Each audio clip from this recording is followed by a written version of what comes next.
C'est vraiment un privilège d'être de retour au tabernacle ce matin. Je me demande, Frère Neville a dit que beaucoup de gens ne pouvaient pas m'entendre, au fond. M'entendez-vous assez bien là-bas, au fond, maintenant? Est-ce que tout va bien? Très bien. Je suis petit, alors je dois faire beaucoup de bruit pour que les gens sachent que je suis là. Eh bien,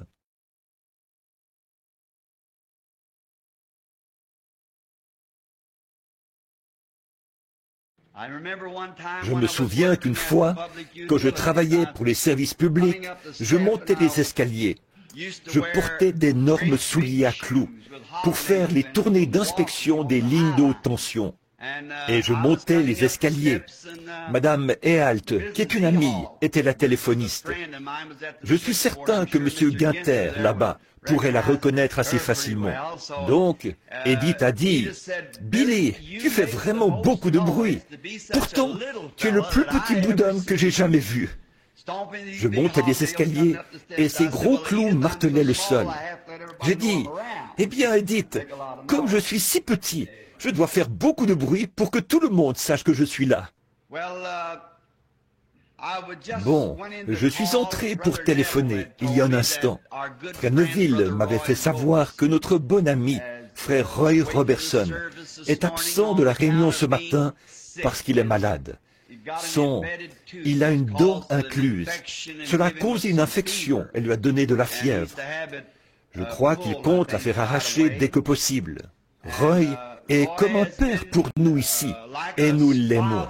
J'ai dit, frère Roy, je vais entrer là dans quelques minutes pour la réunion. J'ai dit, je vais demander que nous nous joignions tous en prière pour toi à l'église ce matin, et aussi demain, quand il ira pour qu'on s'occupe de cela. Cette dent-là a poussé de travers ou quelque chose du genre, et elle s'est mal positionnée. Alors, on doit couper cette dent et l'extraire. Comme vous le savez tous, frère Roy est un vétéran de la Deuxième Guerre mondiale, qui avait été mis en pièces par un obus. N'eût été la bonté de Dieu, il n'aurait même pas survécu. On l'avait laissé pour mort pendant longtemps. Il avait les bras sectionnés, ici, les jambes sectionnées, et les deux nerfs principaux étaient morts. Le médecin avait déclaré que, s'il s'en sortait, il ne remarcherait plus jamais. Par la grâce de Dieu, il travaille chaque jour, il grimpe et tout. Dieu était bon vers lui, parce qu'il est un brave homme, et nous l'aimons. Nous ne sommes pas tous. Si nous menons une vie droite, cela ne signifie pas que nous sommes immunisés contre les problèmes. Franchement, cela signifie que tous les problèmes sont dirigés contre nous. En effet, le malheur atteint souvent le juste, mais Dieu l'en délivre toujours. C'est ça qui est glorieux.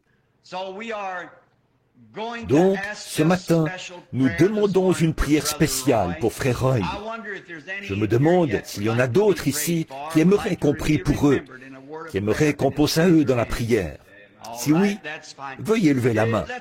Très bien, c'est très bien. Levons-nous un instant, s'il vous plaît, pendant que nous prions. Lord, we come today at the beginning of the Sabbath. Seigneur, nous venons aujourd'hui en ce début du sabbat, et le soleil commence sa course maintenant pour parcourir la terre, afin d'apporter la lumière et la vie aux choses auxquelles il était destiné à le faire.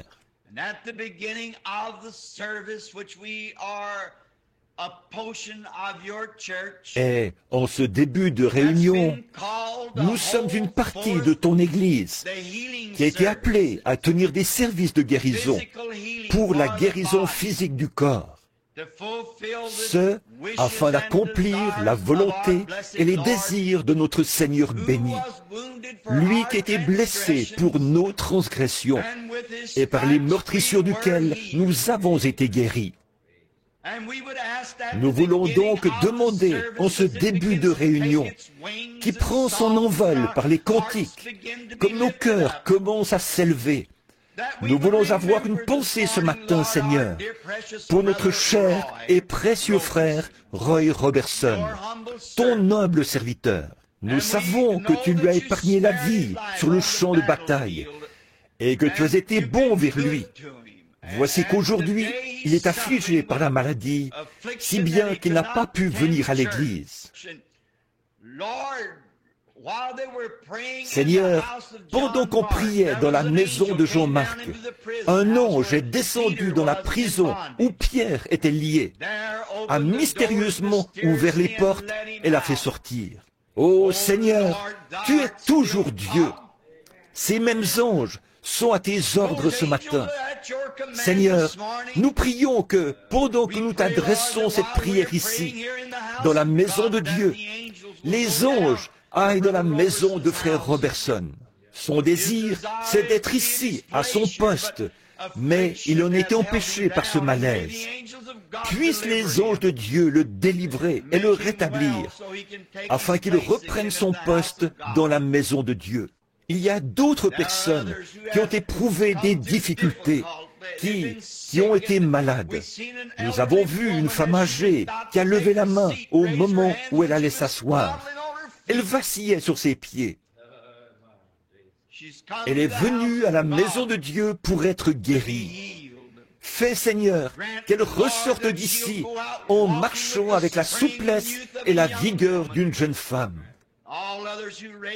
Quant à tous les autres qui ont levé la main, beaucoup l'ont fait parce qu'il est écrit, comme il était dit précédemment, le malheur atteint souvent le juste, mais Dieu l'en délivre toujours.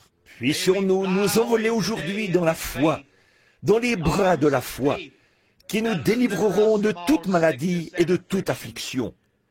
Quand la réunion sera terminée, qu'il n'y ait plus un seul faible parmi nous. Fais, Seigneur, que chaque incroyant devienne un croyant. Et alors que nous méditerons sur ta parole, puisse le Saint-Esprit la prendre, la placer dans notre cœur et l'arroser jusqu'à ce qu'elle devienne le fruit de la parole. Fais-le pour nous, Seigneur, alors que nous courbons humblement la tête et que nous le demandons au nom de Jésus. Amen. Vous pouvez vous asseoir. Juste avant d'aborder le message de la réunion de ce matin, j'ai une annonce à faire et j'aimerais avoir un peu de votre attention.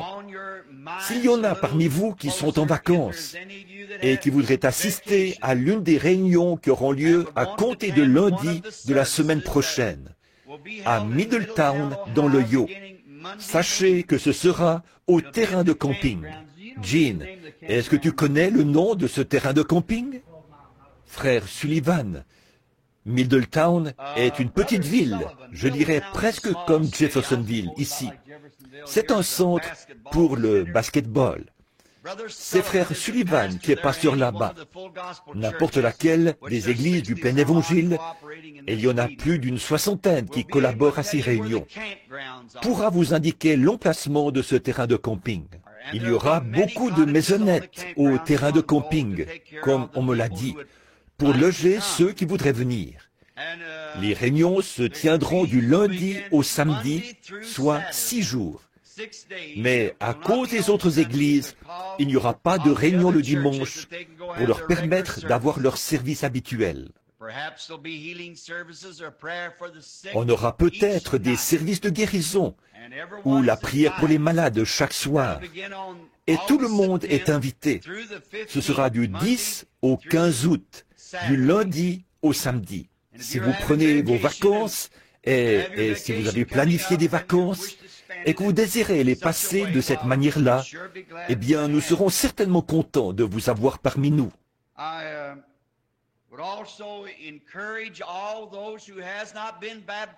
J'aimerais aussi encourager tous ceux qui n'ont pas été baptisés du baptême chrétien à rester ce matin et à y réfléchir, et à être prêts pour le service de baptême qui, je pense, suivra d'environ 45 minutes.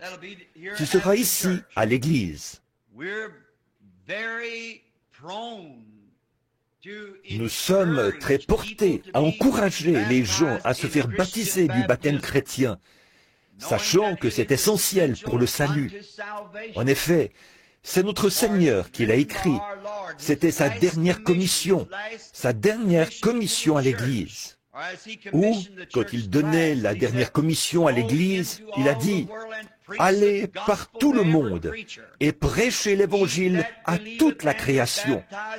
Celui qui croira et qui sera baptisé sera sauvé. » Donc nous savons qu'il est essentiel que nous soyons baptisés par immersion. Et nous serons heureux de vous rendre ce service, à vous qui êtes convaincus dans votre cœur que Jésus-Christ est le Fils de Dieu, qu'il est mort pour sauver des pécheurs et que vous étiez l'un de ceux pour qui il est mort. Alors vous désirez venir vous faire baptiser au nom de Jésus-Christ pour la rémission de vos péchés, déclarant ainsi au monde que vous croyez que vos péchés ont été remis, que vous êtes désormais disciples du Seigneur Jésus et que vous avez pris position. Si vous n'avez pas d'église où aller, nous serons contents que vous veniez communier avec nous. Ici, nous n'avons pas de membres. C'est un tabernacle ouvert à tous les membres du corps de Christ, quelle que soit leur dénomination. Nous sommes une église interdénominationnelle et nous ouvrons nos portes à tous, qui qu'ils soient, peu importe leur couleur, leur race ou leur credo. Tous sont les bienvenus. Que celui qui veut vienne. Et si vous n'avez pas d'église, nous serons contents que vous veniez communier avec nous. Ici, on ne vous fera pas adhérer à quoi que ce soit. Si les portes sont ouvertes, entrez tout simplement et communiez avec nous. C'est tout ce qu'il vous faut faire. Entrez tout simplement. Venez, le cœur ouvert, attelez-vous à la tâche et aidez-nous à lutter pour faire avancer la cause du royaume de Dieu. En effet, nous croyons que l'heure de l'accomplissement de tout ce qui est annoncé dans la Bible est très proche. Beaucoup d'entre vous ont sans doute lu la déclaration que Khrouchtchev a faite à l'ONU l'autre jour. Elle était publiée dans un journal canadien et un ami m'en a parlé. Il a dit, si Dieu existe, il est de nouveau prêt à vous chasser du temple, vous, les capitalistes, et à le nettoyer comme il l'a fait au commencement. Alors là, vous pouvez lire entre les lignes. Il est sur le point de nettoyer le temple de nouveau.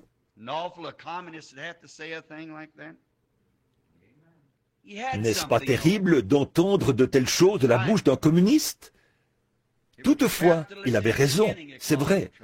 Au commencement, ce sont les capitalistes qui ont causé le désordre.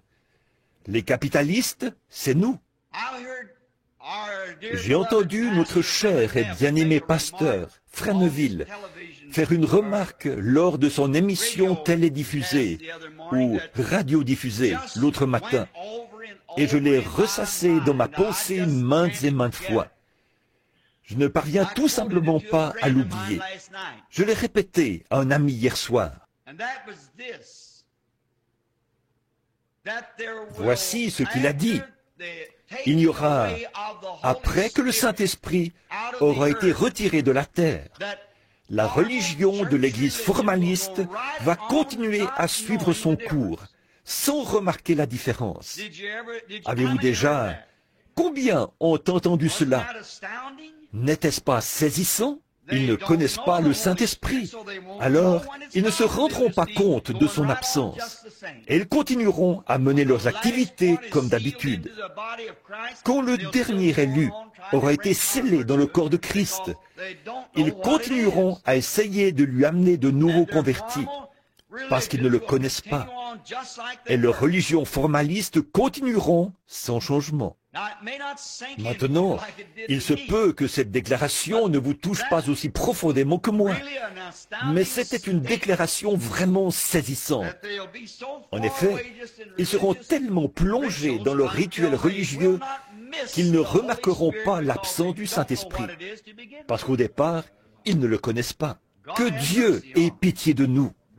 Frères, mon désir dans cette vie c'est de vivre de telle sorte que, s'il est même le moindrement attristé, je puisse le savoir dans mon cœur. Ou s'il m'arrivait de faire quelque chose qui l'attriste, que je le ressente sur le champ. À plus forte raison, son absence. S'il n'est pas ici, moi non plus, je ne veux pas être ici. Je veux être parti à ce moment-là. Oui, monsieur, car il n'y aura plus de sang sur le trône de miséricorde. Il y aura des ténèbres, de la fumée et de l'obscurité. Dans le sanctuaire, il ne se trouvera pas d'avocat pour plaider notre cause à ce moment-là. Savez-vous que l'Écriture le dit? Le sanctuaire était rempli de fumée. Il n'y avait plus de sang sur le trône de miséricorde. À ce moment-là, c'est le jugement. Si le Seigneur nous accorde quelques soirées de réveil à un moment donné, au début de l'automne, j'ai résolu de prendre le livre de l'Apocalypse et d'en faire l'étude, de parcourir tout le livre de l'Apocalypse du début à la fin. Bon, je sais que beaucoup sont venus ici aujourd'hui pour qu'on prie pour eux. Et mon bureau était fermé aujourd'hui, ou plutôt cette semaine. Certaines personnes y sont allées, mais on n'a pas pu prier pour elles là-bas, parce que les frères avaient pris quelques jours de congé pour se reposer. Ils ont beaucoup à faire. En plus de leur propre travail, ils doivent s'occuper du tabernacle, de mes appels téléphoniques et tout. Avec tout ça, on a vite les nerfs à fleur de peau. Donc, c'est pour cette raison-là. Et c'est mon cas. Je sais que, de temps en temps, je dois partir quelque part, faire autre chose. Et je sais que pour eux, c'est pareil. Alors, ils m'ont téléphoné. J'ai dit, il n'y a aucun problème, je pense. Nous allons donc prier pour les malades dans quelques instants. Je me suis dit que nous lirions quelque chose dans la parole de Dieu. Si vous avez vos Bibles maintenant, prenons le livre d'Ésaïe. J'aime bien vous voir sortir votre Bible et lire.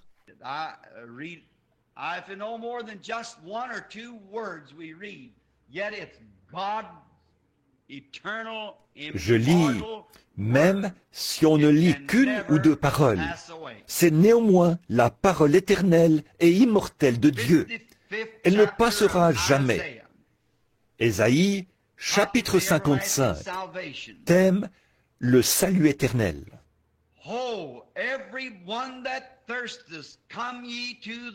Vous tous qui avez soif, venez aux eaux, même celui qui n'a pas d'argent. Venez, achetez et mangez. Venez, achetez du vin, du lait, sans argent, sans rien payer.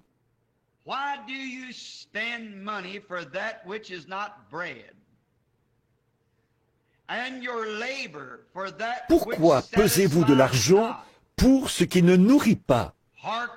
Pourquoi travaillez-vous pour ce qui ne rassasie pas?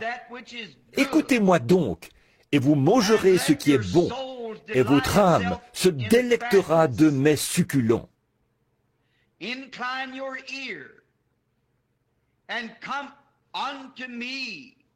Prêtez l'oreille et venez à moi. Écoutez, et votre âme vivra.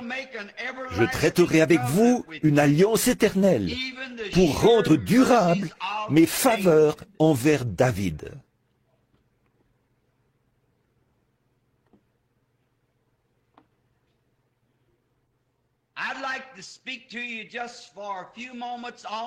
Je voudrais vous parler pendant quelques instants sur le sujet « Sans argent, sans rien payer ».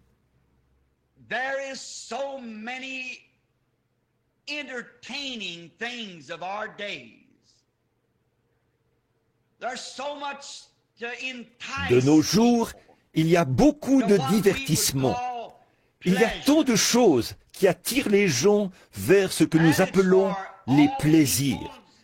Il y en a pour tout le monde, pour tous les âges.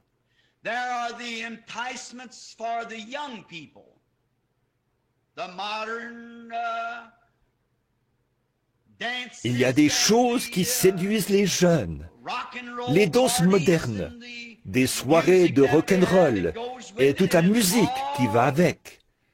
Tout ça est très séduisant et c'est fait pour divertir.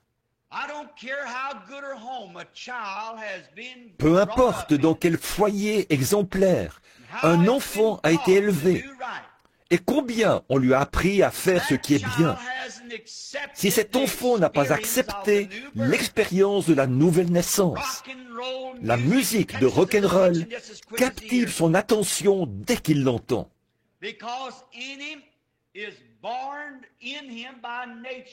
Parce qu'il y a en lui, de naissance, par nature, un esprit charnel.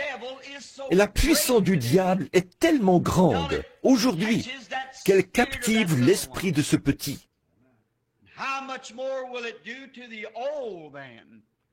Alors, à combien plus forte raison aura-t-elle cet effet sur les plus âgés, qui ont rejeté la nouvelle naissance, puisqu'il faut nécessairement que votre vie ait été changée, que vous soyez convertis et nés de nouveau dans le royaume de Dieu. Vous aurez toujours la nature des choses du monde, peu importe combien vous êtes religieux, à moins qu'en vous, il y ait eu ce changement. Vous aurez beau adorer et être religieux, cela exercera toujours un pouvoir d'attraction sur vous, parce que ce vieil homme du péché et ses désirs ne sont pas encore morts en vous. Mais dès que vous laissez Christ monter sur le trône de votre cœur, ces choses-là ne dérangent plus. C'est tellement plus grand. Je suis incapable de nommer cet homme, parce que son nom m'échappe pour l'instant. Mais beaucoup d'entre vous se souviendront de lui. Il se raconte qu'il y avait une île où les hommes se tenaient en embuscade, et les femmes sortaient en chantant. Et leurs chants étaient si envoûtants que les marins qui passaient par là, en bateau, entraient dans l'île. Alors ces soldats sortaient de leur embuscade, se jetaient sur ces marins sans défense et les tuaient. Et un certain illustre homme devait passer par cette île-là. Il a ordonné à son équipage de l'attacher à un mât et de lui mettre quelque chose dans la bouche pour l'empêcher de crier. Et il a mis des bouchons dans les oreilles de son équipage pour qu'ils n'entendent pas ces chants et, à cause de ces chants, soient tentés de se rapprocher de l'île. Alors les femmes sont sorties, elles dansaient et s'écriaient et chantaient. Et oh, c'était si merveilleux qu'ils s'étaient écorchés les poignets en criant à son équipage « Accostez! Accostez !» Mais il leur était impossible de l'entendre. Ils avaient les oreilles bouchées. Ensuite, il a navigué jusqu'à un certain endroit où on devait lui démater ou plutôt lui détacher les mains, et où il devait leur enlever les bouchons des oreilles. Là-bas, en se promenant dans les rues, il a entendu un musicien jouer quelque chose qui était bien plus excellent que ce qu'il avait entendu précédemment, à tel point que, lorsqu'ils sont passés de nouveau près de l'île, on lui a dit « Oh, illustre navigateur, veux-tu qu'on t'attache de nouveau au mât ?» Il a répondu « Non, laissez-moi libre. J'ai entendu quelque chose qui était tellement merveilleux que ces chants-ci n'auront plus jamais d'effet sur moi. »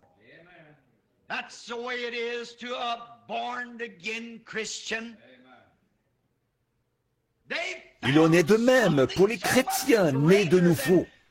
Ils ont trouvé quelque chose qui est bien plus merveilleux que le rock'n'roll et les divertissements de ce monde. C'est le Saint-Esprit qui les divertit.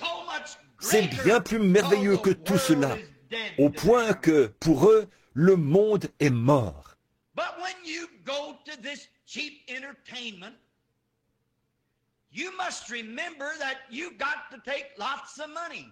Mais quand on va à ces piètres divertissements, il ne faut pas oublier d'apporter beaucoup d'argent. Un jeune homme qui amène sa petite amie à ses fêtes, à ses soirées dansantes et tout, va dépenser une très grande partie de son revenu de la semaine. Et les plus vieux qui essaient de trouver du plaisir en allant dans des tavernes pour noyer les soucis de la semaine dans la boisson, doivent débourser de fortes sommes d'argent. Et qu'est-ce qu'ils en tirent? Ils n'en tirent rien d'autre que du chagrin. Et souvenez-vous qu'un jour, vous aurez à rendre des comptes à Dieu pour cela. Le salaire du péché, c'est la mort. Vous n'obtenez rien sur cette terre avec une telle conduite. Ce n'est qu'un mirage trompeur. Boire ne fera qu'augmenter votre chagrin. Le péché ne fera qu'ajouter la mort à la mort. Votre chèque final sera votre séparation éternelle d'avec Dieu dans l'étang de feu. Et vous ne pouvez que perdre et non gagner quoi que ce soit. Et voici que Dieu vient et pose la question: pourquoi dépensez-vous votre argent pour ce qui ne rassasie pas? Pourquoi le faites-vous? Qu'est-ce qui pousse les hommes à agir de la sorte?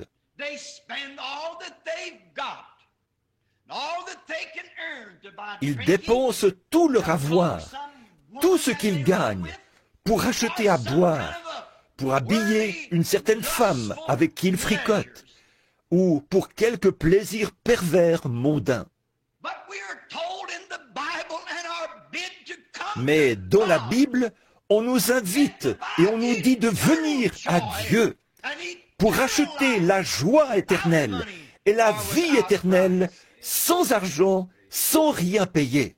Ces choses-là ne peuvent pas rassasier. Et leur fin, c'est la mort éternelle. En plus, vous devez dépenser tout l'argent que vous pouvez amasser. Si vous voulez être le gros bonnet, ou l'hôte de la soirée, ou le parrain du spectacle, ou tout ce que vous pourriez être, ou la fille populaire, ou quoi que ce soit d'autre.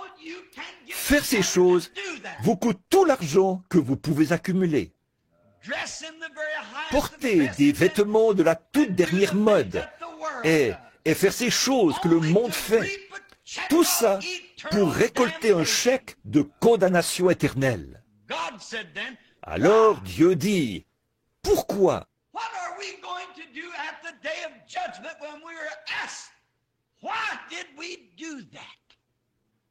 Qu'allons-nous faire au jour du jugement, quand on nous demandera pourquoi nous avons agi de la sorte? Quelle sera notre réponse? Quelle sera la réponse pour cette Amérique moderne qui se dit une nation chrétienne? Et au cours d'une année, on dépense plus d'argent pour le whisky que pour la nourriture.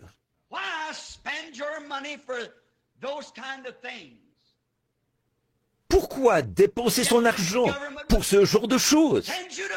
Pourtant, le gouvernement pourrait vous jeter en prison pour avoir envoyé 5 $ d'impôts, peut-être à une institution qui n'était pas dûment autorisée à recueillir ces impôts, afin d'envoyer des missionnaires outre-mer. Un jour, on nous demandera: pourquoi as-tu agi de la sorte? Nous sommes une nation chrétienne et nous envoyons des milliards à ces gens là-bas pour essayer d'acheter leur amitié. Et voilà qu'ils sont en train de rejeter cela. Ce n'est pas étonnant que Khrouchtchev ait dit: si Dieu existe, il nettoiera son palais de nouveau.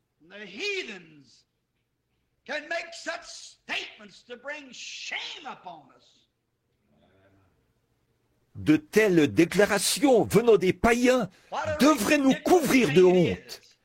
Que c'est ridicule. Et nous nous disons chrétiens. Dieu a dit: venez, achetez la vie éternelle, sans argent, sans rien payer. La vie, vivre éternellement. Et nous nous détournons de cela.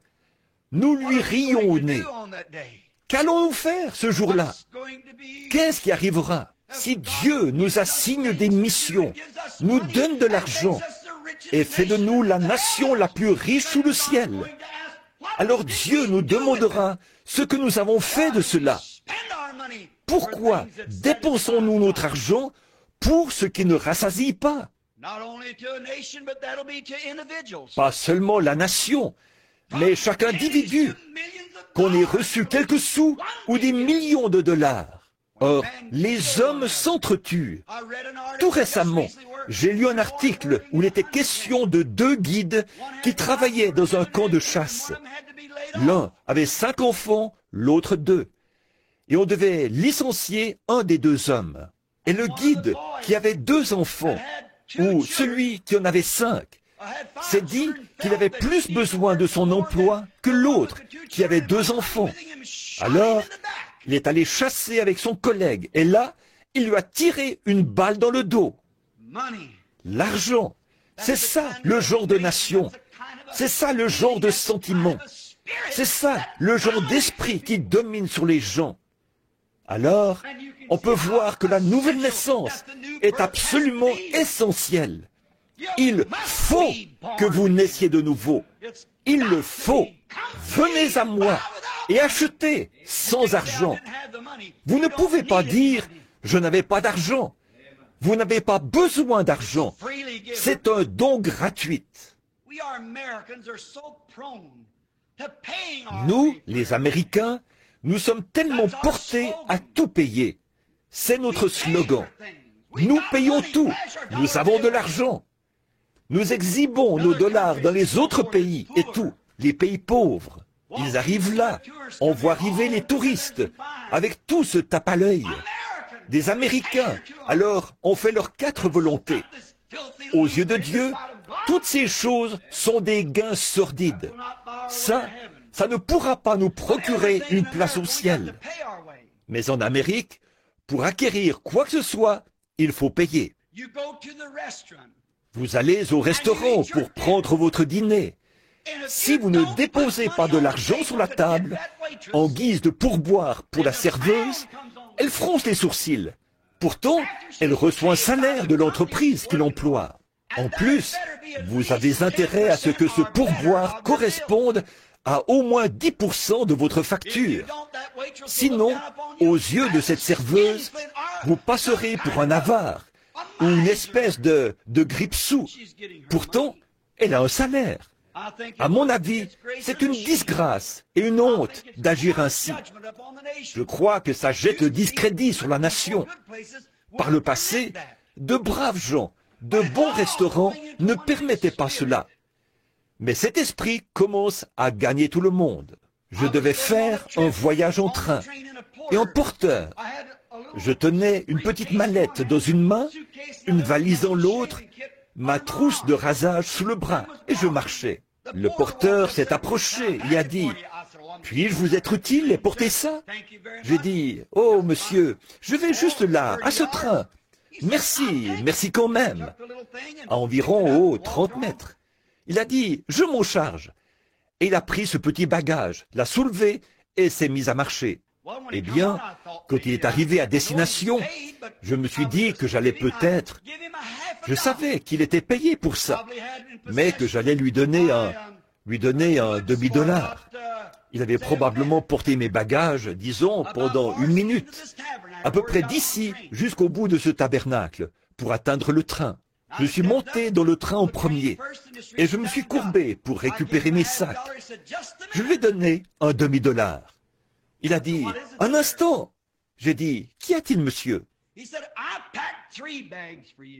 Il a dit, « J'ai porté vos 3 sacs. » J'ai dit, « Oui, monsieur, c'est vrai. » Quoi? Quel est le problème?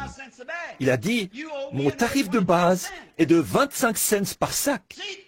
Vous me devez encore 25 cents. » Voyez, ça, c'est l'américanisme. Il faut tout payer. Vous conduisez votre voiture, vous tombez dans un fossé et vous faites appel à quelqu'un pour vous sortir de là. Vous feriez mieux de vous préparer à payer parce que vous recevrez une facture pour cela. Si une dépanneuse vient vous remorquer votre voiture, on vous fera payer un certain montant par kilomètre. Et si c'est le fermier qui sort son tracteur, 9 fois sur 10, ce sera encore plus cher. Il y a un prix à payer pour tout travail à faire. Pour toute chose, payer, argent, payer, argent. Et combien plus profond est le fossé dans lequel le péché vous a plongé. Qui donc aurait pu vous sortir du fossé du péché? Mais Dieu vous sort du fossé du péché sans argent, sans rien payer, alors que personne n'aurait pu vous en faire sortir. Si vous ne payez pas chèrement la dépanneuse pour qu'elle vous tire du fossé, vous resterez là. Ou bien vous avez l'argent, ou bien vous restez dans le fossé. Mais le pire fossé dans lequel vous avez jamais été, c'est celui dans lequel le diable vous a jeté. Le fossé du péché et de l'incrédulité. Dieu vous sort de là volontiers, sans argent, sans aucun coût. Malgré cela, vous restez étendu dans le fossé, vous barbotez dans le péché, et vous ne faites même pas appel à lui. Quand la dépanneuse arrive, on déploie habituellement une grande chaîne dans le fossé. On l'accroche au pare-choc et tout, et on commence à tourner la manivelle. Alors, la puissance du véhicule se met en branle, les moteurs se mettent en marche, et ça vous sort du fossé. Quand Dieu vous trouve dans le fossé du péché, et vous entend l'invoquer, il fait descendre une chaîne qui a été attachée au calvaire, l'amour de Dieu. Il l'accroche à votre cœur et il déclenche la puissance du Saint-Esprit qui commence à vous tirer. Et ça ne vous coûte rien. Pourtant, nous restons dans le fossé parce que nous ne pouvons pas payer cela de nos poches. Nous, les Américains, nous croyons pouvoir payer cela de nos poches. Mais c'est impossible. C'est sans argent, sans rien payer. On n'achète pas cela à l'église. Jésus l'a payé au calvaire. Mais les gens en ont honte. Ils le veulent à leur façon. Dieu a pourvu d'un moyen pour que vous le receviez. C'est gratuit si vous voulez l'accepter. La plupart du temps, quand on vous sort du fossé, vous êtes couvert d'égratignures. Vous devez aller à l'hôpital. Et avant qu'on ne commence à vous soigner, avant de faire quoi que ce soit, on demande « Qui va payer la facture ?» Si nous devons recoudre vos blessures, si nous devons y verser de l'huile et vous faire des injections pour vous vacciner contre la septicémie, quelle couverture d'assurance avez-vous? Avant de faire quoi que ce soit, il s'assure que l'argent est bel et bien disponible. Mais notre Seigneur, quand il entoure votre cœur de sa chaîne d'amour et vous tire du fossé du péché, il guérit chaque cœur brisé, ôte tout le péché. Et la facture, il la jette dans la mer de l'oubli. Et cela ne sera plus jamais retenu contre vous. Venez, sans argent, sans rien payer. Peu importe la gravité de vos blessures, peu importe la gravité de vos meurtrissures, peu importe comment votre famille a agi ou ce que vous avez fait, il n'y a aucune facture à payer. Il guérit les chagrins, ôte toutes vos peines. Il a été blessé pour nos transgressions, brisé pour nos iniquités. Le châtiment qui nous donne la paix est tombé sur lui. Et c'est par ces meurtrissures que nous avons été guéris. Tout ça, c'est gratuit. Et nous refusons de recevoir cela, parce que sur nous domine un mauvais esprit. Sur nous domine l'esprit d'une nation, l'esprit du monde, au lieu que ce soit l'esprit de Dieu, le Saint-Esprit, qui domine sur nous. Lui qui nous conduit et nous guide dans toute la vérité et qui confirme la Bible. Il y a quelque temps, je parlais à un incrédule. Il a dit, « Pensez-y, Monsieur Branham, face à toutes les misères de cette vie, tout ce que nous avons, tout ce qui nous dit que nous sommes sauvés, ce sont de vieux écrits juifs.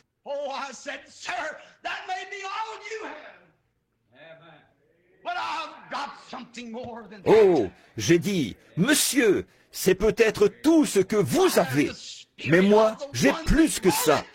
J'ai l'esprit de celui qui a écrit cela, qui le confirme et qui accomplit chaque promesse. Il ne savait plus quoi dire. Voyez, vous devez venir acheter sans argent, acheter sans rien payer. Ça ne coûte rien, c'est gratuit. Que celui qui veut vienne. Dieu vous sort du fossé. Comme l'homme à la porte appelé la belle. Dès le ventre de sa mère, le diable l'avait jeté dans le fossé en le rendant impotent des pieds. Son gagne-pain était de demander l'aumône aux passants. Et assis à la porte ce matin-là, il a vu venir 2 prédicateurs pentecôtistes. Il n'avait pas même une pièce de 10 cents, car il a dit, « Je n'ai pas d'argent. » La pièce de 10 cents, c'est la plus petite pièce d'argent. Je n'ai ni argent, ni or. Cet homme a dû penser quelque chose du genre. Inutile de leur présenter mon bol. Peut-être qu'il essayait d'économiser suffisamment d'argent. Il était âgé de 40 ans. Peut-être essayait-il d'épargner suffisamment d'argent pour que les médecins lui fabriquent une paire d'appareils orthopédiques qui lui permettent de marcher, car c'est au niveau des chevilles qu'il était affaibli.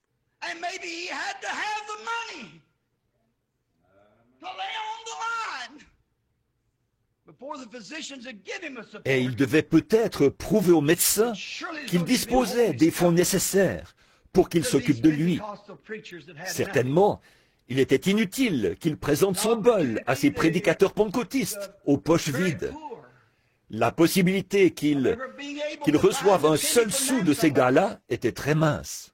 Mais quand il a fixé les yeux sur leur visage, l'un d'eux, jeune, le teint rayonnant de jeunesse, l'autre, âgé et ridé, alors que Pierre et Jean montaient vers la porte.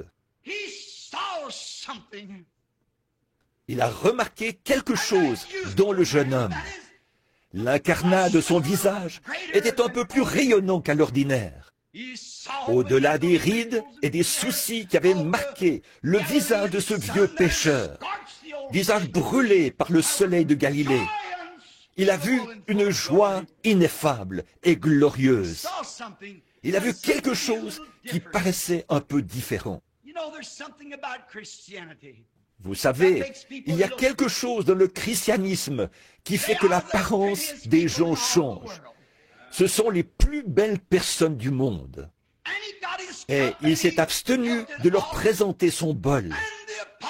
Et l'apôtre Pierre, étant le plus âgé des deux, a dit, « Je n'ai ni argent ni or. » En d'autres termes, je suis dans la possibilité de t'aider à acheter ces béquilles. Je n'ai ni argent ni or, mais ce que j'ai. Il était allé acheter chez celui qui possède le miel et les joies que procure le vin du salut. Ça faisait tout juste 2 ou 3 jours qu'il était sorti de la Pentecôte, où quelque chose s'était produit. Et le jeune homme a renchéri par un très grand « Amen » et a fixé les yeux sur son visage. Qu'est-ce qui s'était passé? Cette chaîne de sympathie, la compassion de celui qui avait dit « J'étais ému de compassion pour les malades ».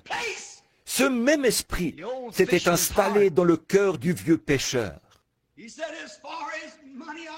Il a dit « De l'argent, je n'en ai pas, mais j'ai une chose qui vaut cela 1 million de fois. Ce que j'ai. » Rappelez-vous, Pierre était juif, et il est naturel pour un juif d'aimer l'argent. Mais ce juif-ci avait été converti. Non pas « ce que j'ai, je te le vends », mais « ce que j'ai, je te le donne ». ce que j'ai. Je n'ai pas un seul sou dans ma poche. Je ne peux même pas acheter une miche de pain. Je ne peux rien acheter. Je n'ai pas le moindre sou. Mais si tu peux le recevoir, ce que j'ai, je te le donnerai, parce que cela m'a été donné. Voilà ce qu'il nous faut. Ce que j'ai, je te le donne.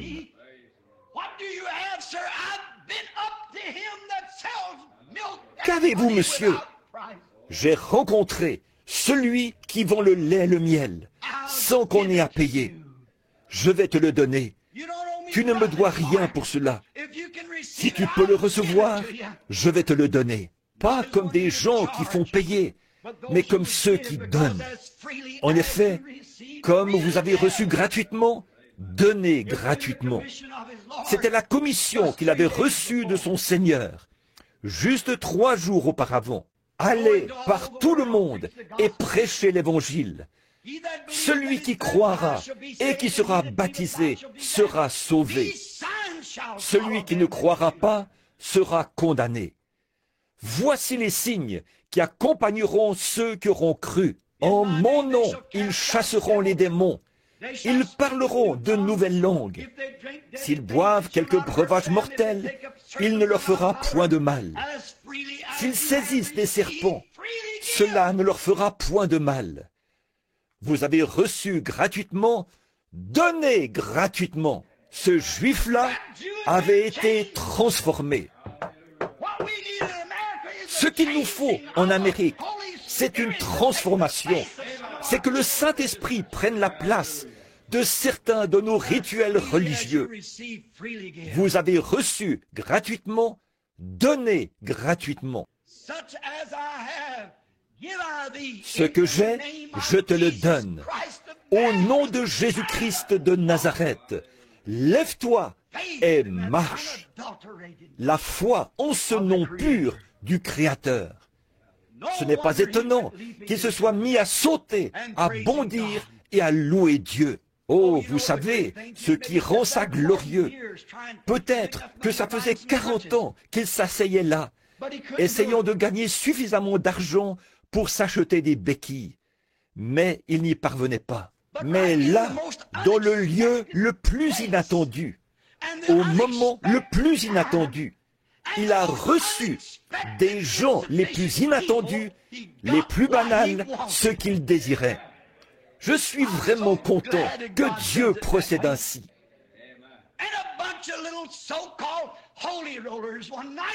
Un soir, au milieu d'un groupe de gens qu'on traitait de fanatiques, j'ai trouvé ce que je désirais. Quelque chose que l'argent ne pouvait pas acheter. Au milieu d'un groupe d'illettrés, de personnes sans instruction et pauvrement vêtues, des Noirs, au départ, là, sur le sol d'un vieux bar reconverti. J'ai trouvé un prix, une perle. Quand ce vieil homme de couleur m'a regardé droit dans les yeux et qu'il a dit « Avez-vous reçu le Saint-Esprit depuis que vous avez cru ?»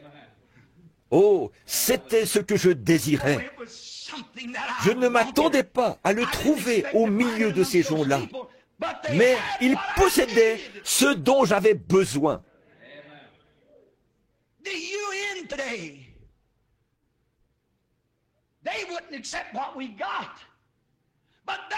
Aujourd'hui, l'ONU n'accepterait pas ce que nous avons, mais c'est ce qu'il lui faut.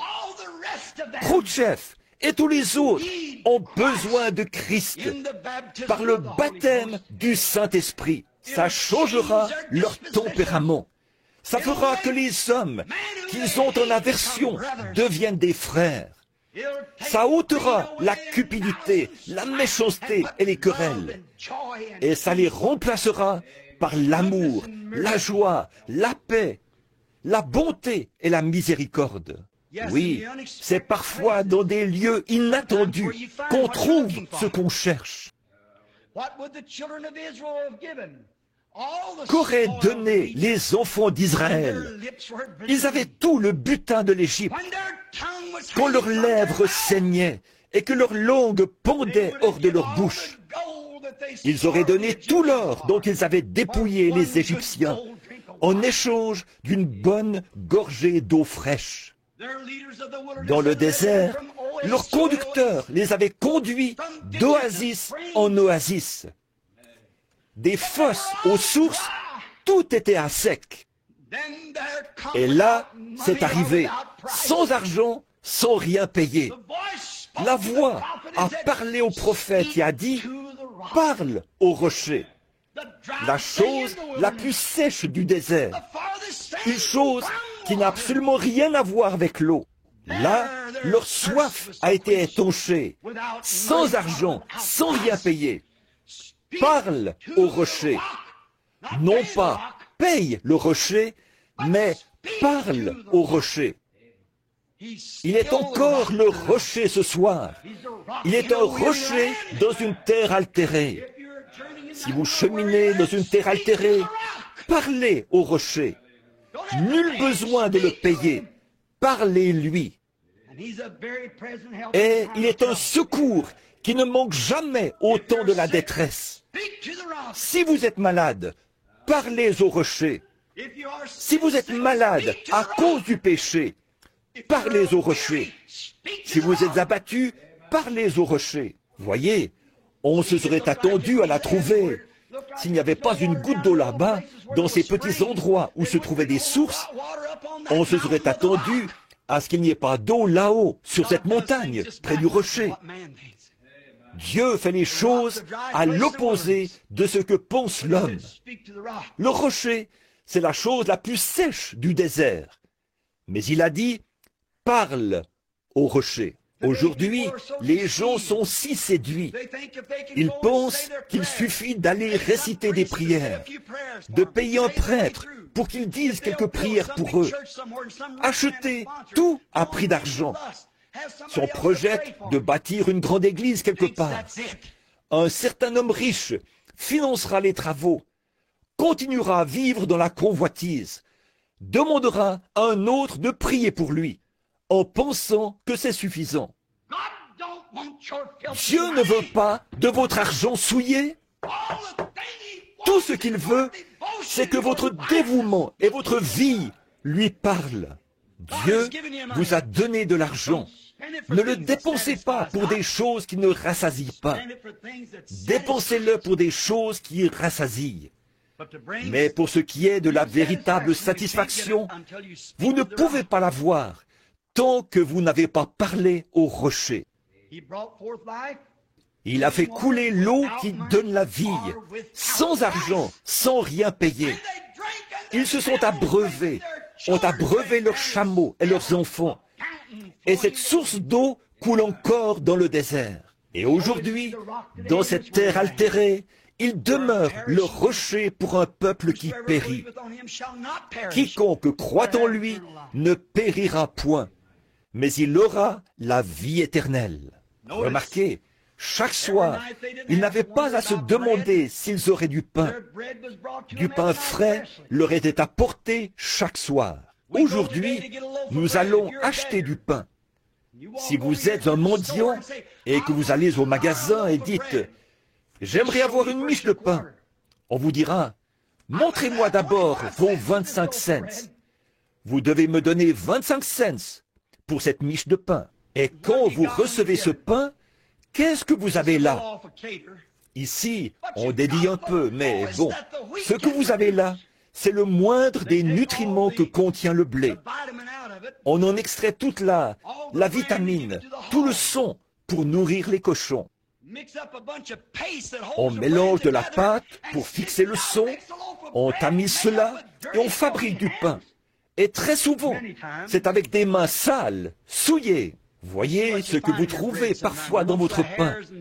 Des mèches de cheveux, des choses impures, des bouts d'emballage, et tout ce qui tombe dans ces boulangeries. Ce sont des pêcheurs qui ont des maladies vénériennes et tout, qui brassent tout ça. Si vous voyez comment on les fabrique, vous n'en mangeriez même pas. Et pourtant, vous devez payer 25 cents, sinon on ne vous le donne pas. Chaque soir, Dieu leur donnait à manger du pain, fabriqué par les mains des anges, sans argent, sans rien payer. Et aujourd'hui, ce pain représente Christ, la vie spirituelle, qui est descendue du ciel pour donner sa vie. Et chaque jour, Dieu donne une nouvelle expérience à ses enfants. Souvenez-vous, s'ils gardaient ce pain jusqu'au lendemain, ils se contaminaient. On entend des gens qui disent, « Eh bien, je vais te dire, je suis luthérien, je suis presbytérien, baptiste, je suis pentecôtiste. » Ça, c'est juste une vieille miche de pain faite de main d'homme. C'est tout ce que c'est. C'est souillé et fait par la main des hommes. Mais quand vous entendez un témoignage d'une expérience toute fraîche, ce matin, en prière, le Saint-Esprit a baptisé mon âme de nouveau. Oh frère, ça, c'est de la nourriture d'ange. Chaque jour, il leur donne à manger de la nourriture qui descend fraîchement du ciel. Oui, nous désirons des pluies. Les gouttes de grâce tombent autour de nous, mais nous réclamons des pluies. Oh oui, Seigneur, envoie fraîchement du ciel Christ, le pain de vie. Dépose-le dans mon cœur pour que je savoure sa glorieuse présence. Ils étaient reconnaissants, assurément. Ils étaient reconnaissants. Et tout homme ou toute femme qui est né de l'Esprit de Dieu et qui a reçu le Saint-Esprit sera toujours reconnaissant. Quoi qu'il arrive, vous serez reconnaissant. Comme le petit garçon aveugle qui était né là-haut, dans les montagnes, le petit béni. À environ 8 mois, des cataractes ont commencé à se développer dans ses yeux. Ses parents étaient pauvres. Ils vivaient sur un vieux coteau argileux. Ils savaient que l'opération pouvait sauver les yeux du petit béni et lui redonner la vue. Il était maintenant un garçon d'une 12aine d'années. Tout ce que ses parents gagnaient était juste assez pour s'offrir du pain et de la viande tout au long de l'année. Ils étaient incapables d'assumer le coût de l'opération. Tous les voisins se sont concertés, ayant vu que le petit béni, qui était aveugle, essayait de jouer à l'extérieur avec les petits-enfants. Ils ne voyaient pas ce qu'il faisait. Ils l'ont pris en pitié. Et cette année-là, chacun d'eux a mis de côté un petit supplément de récolte. Ils ont travaillé un peu plus fort sous le soleil. À l'automne, quand ils ont vendu les récoltes, ils ont rassemblé l'argent, ont mis le petit béni dans un train et l'ont envoyé chez le médecin. L'opération a réussi. Et à son retour, tous les voisins étaient rassemblés pour l'accueillir à sa descente du train. Ses petits yeux étaient tout brillants. En posant le regard sur leur visage, il s'est mis à crier et à pleurer. L'un des chefs de train a dit, « Fiston, combien t'a coûté cette opération ?» Il a dit, « Monsieur, je ne sais pas ce que cela a coûté à ces gens, mais je suis si content de pouvoir contempler leur visage. Ce sont eux qui ont payé le prix. Nous ressentons la même chose. Je ne sais pas ce que cela a coûté à Dieu. Je sais qu'il m'a donné le meilleur qu'il possédait, son Fils. Mais je suis si reconnaissant d'avoir cette vue spirituelle, car je puis contempler son visage et savoir qu'il est mort pour moi. Je ne sais pas ce que cela lui a coûté. Nous n'avons aucun moyen d'estimer cela. Le prix est trop grand. Je ne saurais vous dire ce que c'est. Mais je suis reconnaissant. Je suis reconnaissant de ce qu'avant j'étais aveugle, mais maintenant je vois. Je suis reconnaissant, car les frères Maillot m'avaient dit que mon heure avait sonné. Les médecins m'avaient dit que je ne pouvais plus vivre. Il y a de cela 25 ans. Mais je suis vivant aujourd'hui. Je ne sais pas ce que cela a coûté à Dieu, mais je suis reconnaissant d'être vivant. Autrefois, j'étais un pécheur, lié par le péché, ayant des chagrins, redoutant la mort. Mais aujourd'hui, la mort est ma victoire. Alléluia! Elle ne fera que me conduire dans la présence de celui que j'aime, pour que je puisse contempler son visage. Il a changé la chose par une opération. Il a pris mon cœur est la renouveler. Je sais que quelque chose m'est arrivé. L'automne dernier, un journal du Minnesota a raconté l'histoire d'un jeune garçon qui était allé à vélo à l'église un matin pour assister à l'école du dimanche. Il y avait un autre jeune homme du voisinage qui ne faisait aucun cas de l'école du dimanche. Il a donc pris sa petite amie et ils sont allés patiner. Cet homme était un adulte. Il s'est aventuré sur une fine couche de glace qui a cédé sous lui. En cheminant avec sa petite amie ce matin-là, il s'était moqué de ce jeune garçon en ces termes. C'est un groupe de fanatiques qui fréquentent cette église-là. Et quand il est tombé sous la glace, sa petite amie était à une certaine distance de lui. Elle était légère, elle s'en était tirée. Mais quand il est remonté et a placé ses bras sur la glace, il était paralysé et il se cramponnait à la glace. Sa petite amie a essayé de lui tendre la main, mais elle était trop lourde. La glace se brisait autour d'elle. Il lui a crié « Recule, recule ! Tu vas certainement tomber dans l'eau et nous allons nous noyer tous les deux. » Il criait, pleurait, mais rien ne pouvait le secourir. Après un moment, du sommet de la colline, descendait un petit vélo que pédalait un jeune garçon, sa Bible sous le bras. Il a entendu les cris et a redoublé de vitesse. Il a posé sa Bible et a couru vers la glace. Il a rampé sur son petit ventre avec ses beaux vêtements jusqu'à ce qu'il ait pu saisir les bras de cet homme. Et là, il s'est mis à le tirer à reculons jusqu'à ce qu'il ait réussi à le retirer de la glace. Il a ensuite couru faire signe à une voiture de s'arrêter. Ils ont fait venir une ambulance pour le transporter à l'hôpital. Après avoir payé le service des ambulances et honoré la facture des médecins pour les injections qu'il avait reçues contre la pneumonie et pour tous les autres soins, il est allé rencontrer le jeune garçon. Il a dit, « Fiston, qu'est-ce que je te dois ?» Il a dit, « Rien. » Il a dit, « Je te dois ma vie. » Réfléchissez à ça. L'argent ne pouvait pas acheter cela. C'était sa vie. Nous devrions ressentir la même chose envers Dieu. Non pas chercher à obtenir quelque chose à prix d'argent, mais nous devons notre vie à Dieu, car nous étions mourants. Nous nous enfoncions dans le fossé du péché.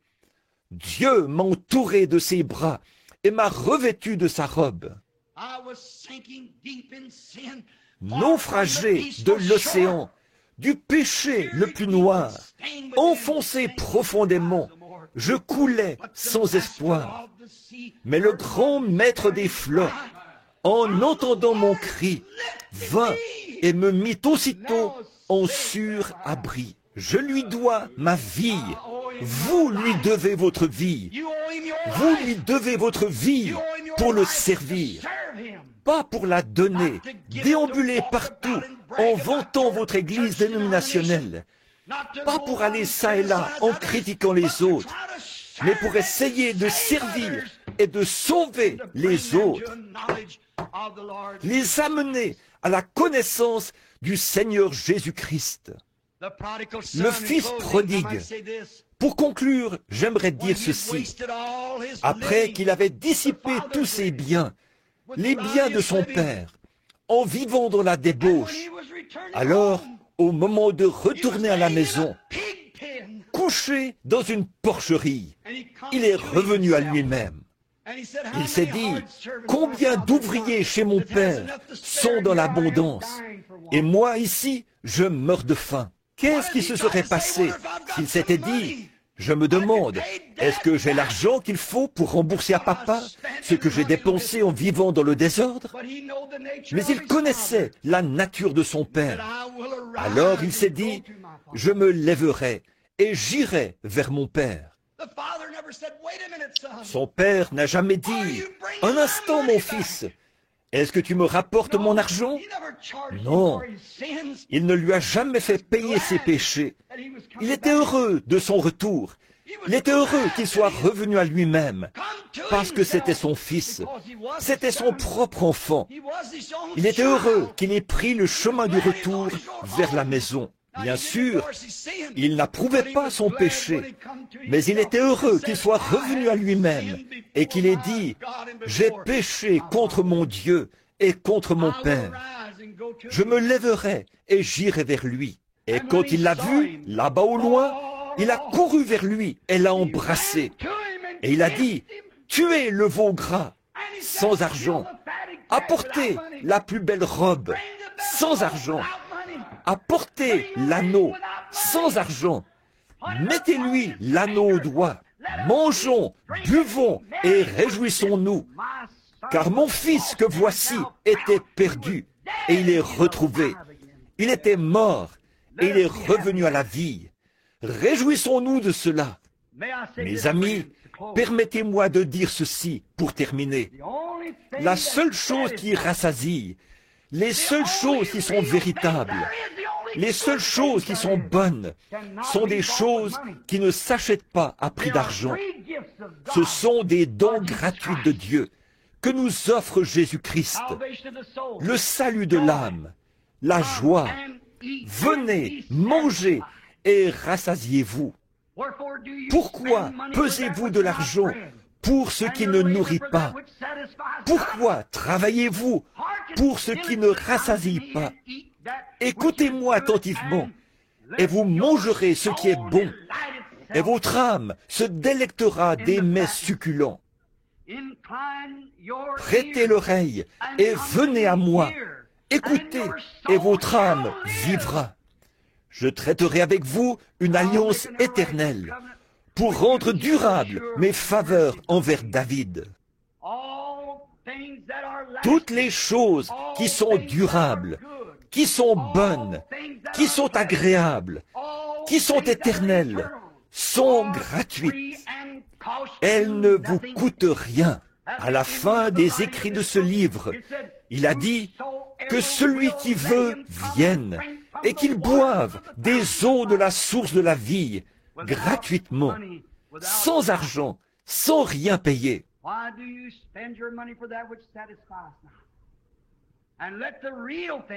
Pourquoi dépensez-vous de l'argent pour ce qui ne rassasie pas?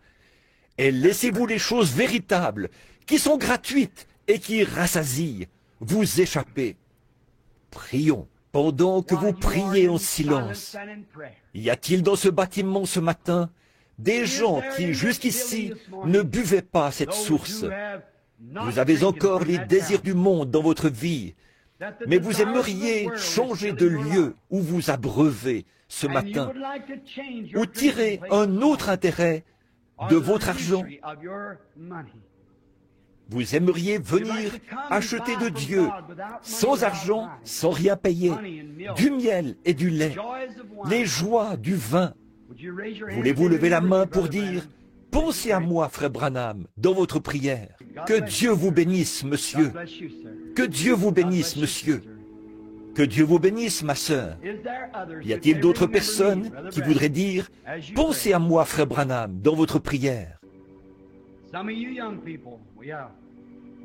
Certains d'entre vous, les jeunes, oui, vous qui avez gaspillé vos biens, les heures que votre mère et votre père ont passées en prière pour vous, tout ce qui vous a été enseigné, vous vous êtes détourné de cela pour écouter ce que vous chuchote le diable. Maintenant, vos désirs se portent vers la musique du monde, les choses du monde. Et vous êtes en train de revenir à vous-même, comme le fils prodigue dans la porcherie.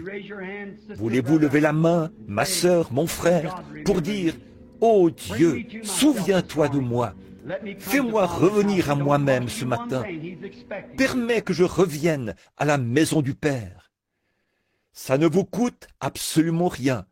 Il vous attend. Peu importe ce que vous avez fait. Si vos péchés sont comme le cramoisi, ils deviendront blancs comme la neige. S'ils sont rouges comme la pourpre, ils deviendront comme la laine. Ceux qui sont concernés dans la présence divine maintenant, voulez-vous lever la main? Que ceux qui sont malades et ont un besoin disent « Je suis tombé dans un fossé. Satan m'a fait du mal. Il m'a rendu impotent, m'a rendu malade ou quelque chose. » Ce matin, je désire que la chaîne de Dieu, la foi, descende dans mon cœur, afin de me sortir de ce fossé, comme l'homme qui était à la porte appelé la belle. Levez la main. Que Dieu bénisse chacun de vous. Seigneur, à cette heure, je te présente ceux qui ont levé la main pour demander le pardon de leurs péchés. Tu es Dieu, le seul Dieu. Là où ils sont assis en ce moment, c'est là que tu leur as parlé. C'est là que tu les as convaincus qu'ils avaient tort. Quand la parole a retrouvé sa place et que le Saint-Esprit a commencé à parler et a dit « Tu as tort, fais demi-tour et reviens à Dieu, au Père ». Ils ont alors levé la main pour montrer qu'ils veulent quitter cette porcherie terrestre, pour venir à la maison du Père, là où c'est l'abondance, là où ils n'auront rien à apporter. Comme le poète l'a si bien dit, « Je n'ai rien à t'apporter, mais à ta croix, je veux rester. » Puissent-ils venir avec douceur, avec humilité, et, convaincus de leur culpabilité, t'abandonner leur vie. Alors, tu apporteras la plus belle robe et leur mettras un anneau au doigt. Et tu leur donneras à manger la manne de l'agneau immolé. Accorde le Seigneur. Il y en a qui sont malades et affligés. Ils ont un besoin. Sans doute que Satan les a jetés, eux aussi, dans un fossé. Ils n'ont pas l'argent qu'il faut pour subir une opération.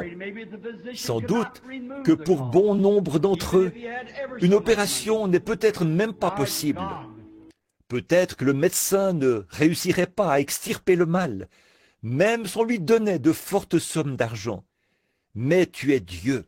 Alors, je prie qu'à cette heure même, sous l'onction du Saint-Esprit, qui est présent en ce moment, tu guérisses chacun d'eux, qu'ils soient entièrement guéris de la tête aux pieds. S'ils n'ont pas la joie, s'ils ne peuvent plus se réjouir de leur salut, comme David l'a dit autrefois, « Rends-moi la joie de mon salut ». Qu'ils reçoivent la joie et le bonheur, là où ils avaient la tristesse et la lassitude, car tu es un rocher dans une terre altérée. Tu es un refuge à l'heure de la tempête.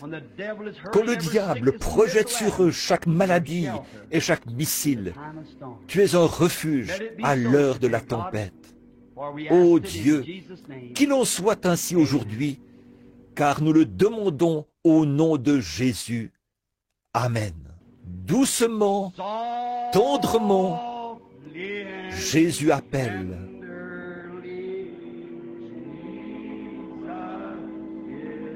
Nous appelle, vous et moi.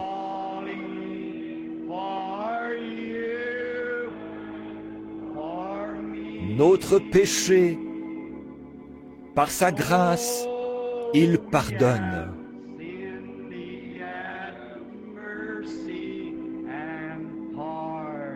Nous pardonne, vous et moi.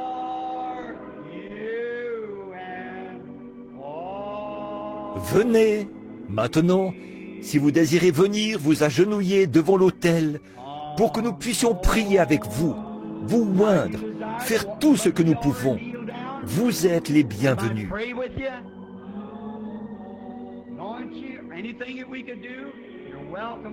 Chargez, venez à moi.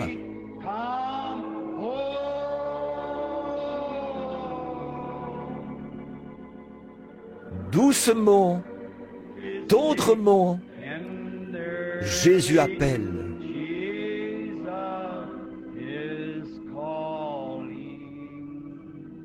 Venez.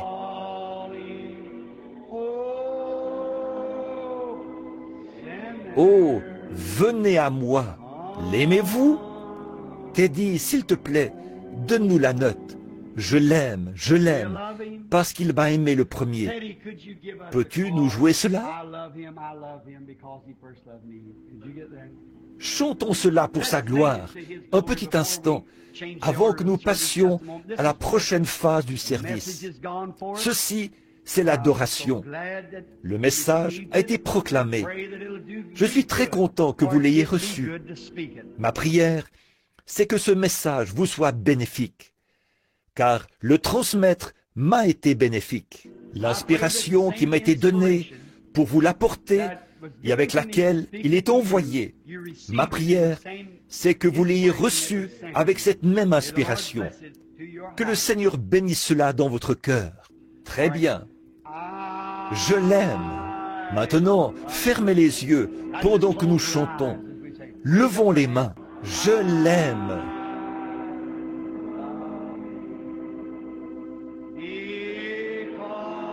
Parce qu'il m'a aimé le premier.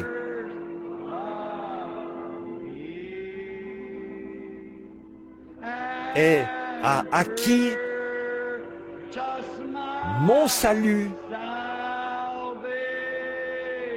sur le bois du calvaire. Courbons la tête à présent, fredonnons-le.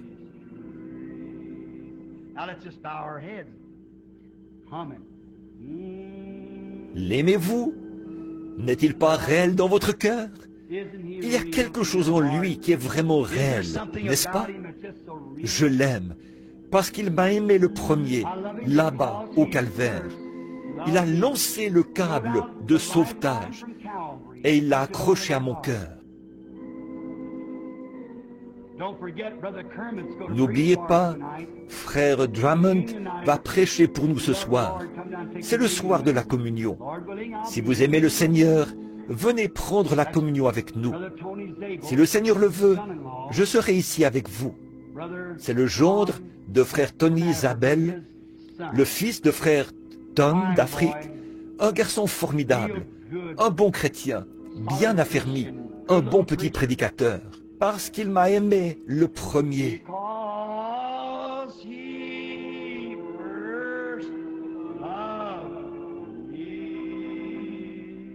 Et a acquis mon salut sur le bois du calvaire. Maintenant, pendant que nous avons la tête inclinée, que le piano continue à jouer. While we have our heads bowed now, as the piano will continue, Lord Jesus, we're fixing to enter another service, Lord. Seigneur Jésus, nous nous préparons à commencer un autre service, Seigneur. Nous te remercions pour le Saint-Esprit qui a parlé à nos cœurs.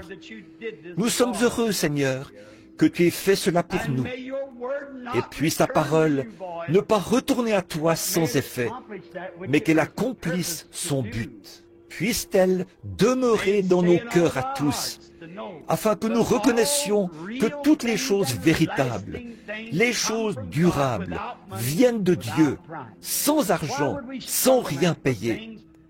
Alors, pourquoi aurions-nous à lutter pour des choses, en faire une question de vie ou de mort, alors que ces choses périront?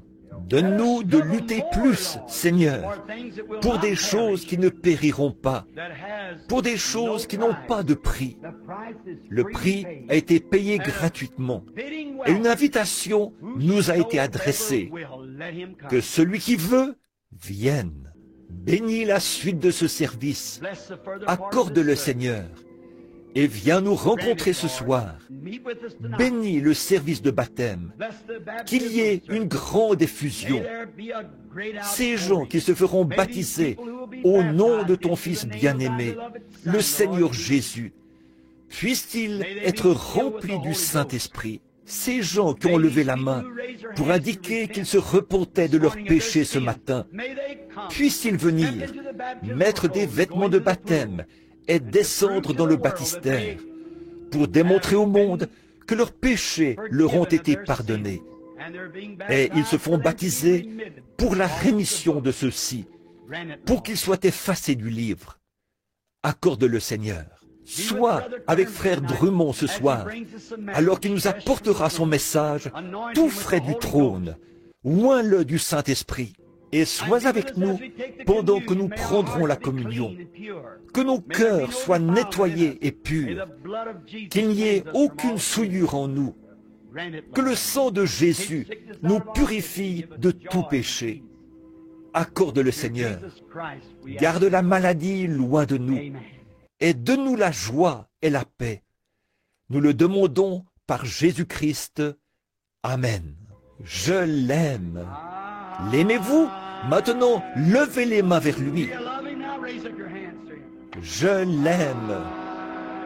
Par maintenant, tendez le bras et serrez la main à quelqu'un près de vous.